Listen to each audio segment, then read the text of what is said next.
Yes, sir. Like Ving Rhames is like, he loves Don King, you know. I mean, it's like trippy. He plays it. I mean, you can kind of see that the way he played him, though, huh? Like he understood it totally. Yeah, well, he said that was the most enjoyable part of his thing, is because he learned what Don King was, and that he understood Don King, and he liked it. He graduated Juilliard from the ghetto. You know, where he did a performance in a high school thing, and somebody went, God, this kid is the shit. And then Charlie Rose goes, so when did you know you were really serious about wanting to be an actor?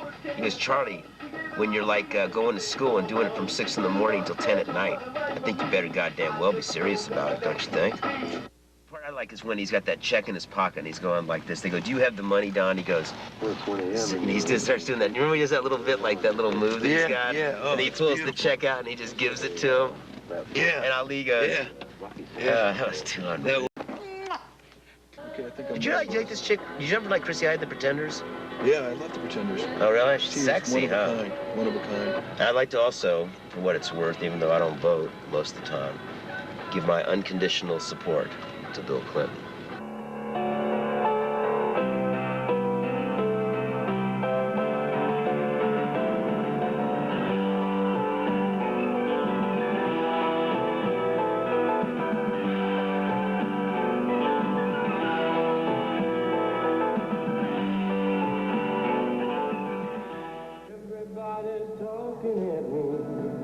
This guy's on my tape for the city council thing. Oops. Oh, sorry about that. He does a great rap. He goes, with the $8 million surplus you have. And then the city people go, $8 million surplus? And he goes, oh, I'm sorry, I've already made a mistake. I meant the $8 million we have invested, you know. But he was real embarrassed with the fact that he wanted to make some kind of point about, you know, redistributing what he thought was a profit margin, when really it was just, you know, the whole bankroll. But he was quickly corrected, needless to say. Yeah, but he's the guy. Ding, ding, ding, da da da da dee do do do do do. Yeah, let's hear some music. Yeah.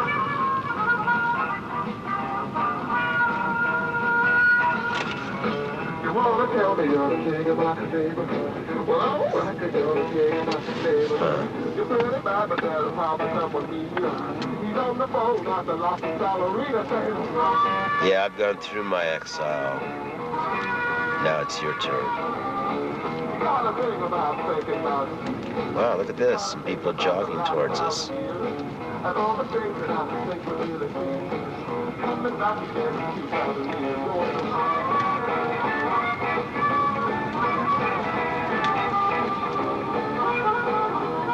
Nothing to say.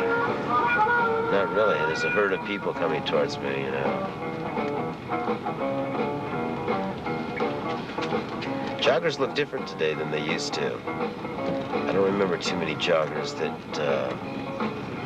kind of look the way joggers look in Arcata.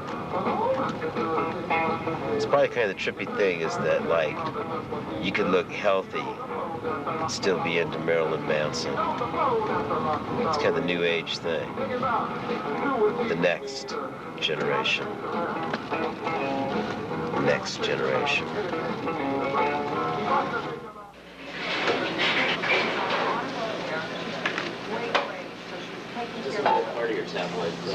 Kilmer died, and Brando died. The whole movie fell apart. It then became like Planet of the Apes rerun. This man named George. Brando was deep off into that guy. You know, Brando owns an island. That was bizarre, man. I beg to differ. I think I would have excerpted his characterization in that and Val Kilmer's, and you'd be really tripped out if you could ever find any actors that could duplicate that weirdness. Him and Val, man, they were weird. They were trippy. I like the Island of Dr. Moreau. But after they died, the movie just, it was like... But that was a great movie when they were in it.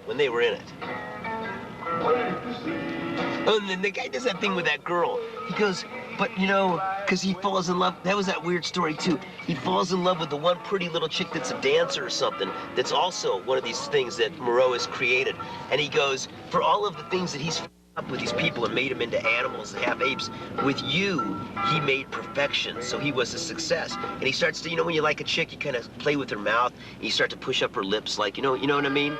So he starts to push up her lips, and all of a sudden, she's got these fangs, and she goes, I need the serum, or I'll go back.